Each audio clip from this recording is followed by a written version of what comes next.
Since its debut in 2004, Far Cry has been one of the most unpredictable video game franchises in the video game industry. They've gone from the heart of Africa to tropical islands and even a 1980s science fiction B-movie. Now comes Far Cry Primal, taking it all the way back to 10,000 BC. So, is it worth it? Let's find out. Forget about guns. Say goodbye to swords and knives. The mightiest weapon in the land is the club. At least if you're living in 10,000 BC. Yes, the first-person shooter has gone prehistoric in Far Cry Primal, the latest spin-off in the long-running open-world series. Taking place in the European continent during the Stone Age, Primal tells the story of Takar, a hunter-gatherer and one of the few remaining survivors of the Wenjay tribe.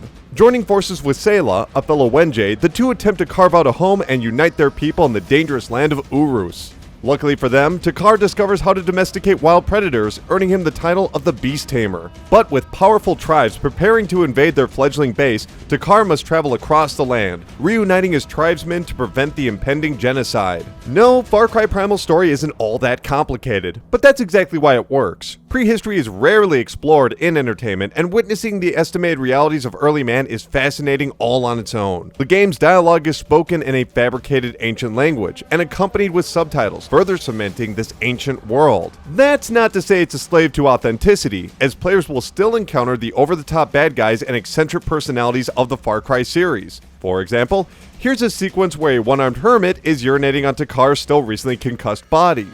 Yeah.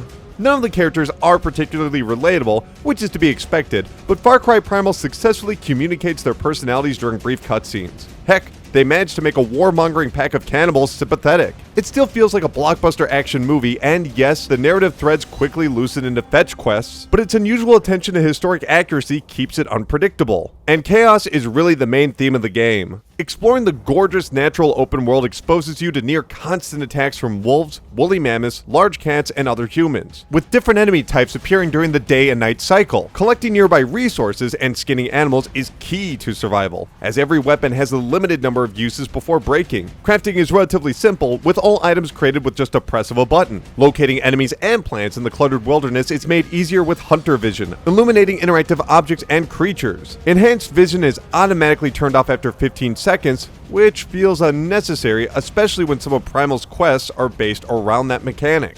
But Primal is equal parts gatherer and hunter, and combat frequently occurs without warning.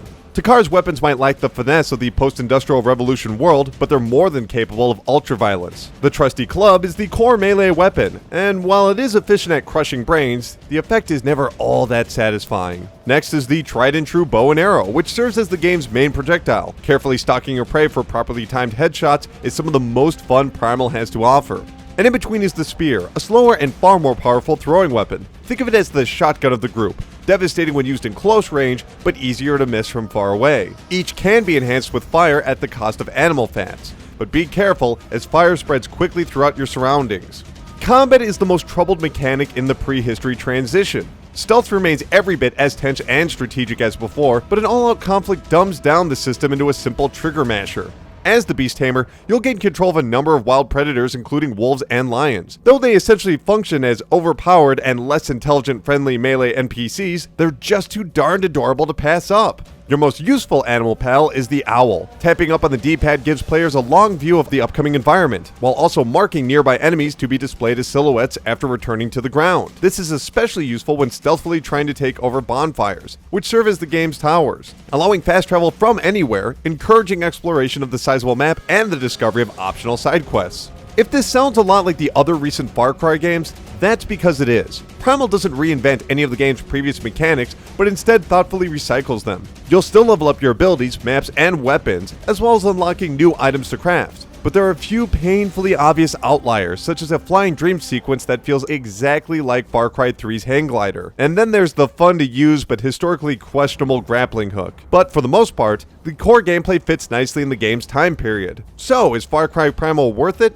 Yes. Primal quickly establishes a sense of place with its opening sequence, but gradually dips back into the familiar Far Cry groove. Discovering a world free of man-made tools and order is both exhilarating and terrifying thanks to the incredibly realistic graphics. Sure, it borrows nearly every system from the previous two games, though considering the quality of the source, that's hardly a problem. If you're burnt out on the formula, Primal won't reinvigorate your enthusiasm, but first-time players will find a mostly polished first-person single-player campaign in a highly original setting. Just seriously, be careful with that fire. Far Cry Primal is currently available on the Xbox One, PlayStation 4, and PC for $60. If you've had a chance to play it, let me know what you thought in the comments below, and if you haven't, let me know if you plan on picking it up. My name is Colin Tanner, and I'll see you in the next video.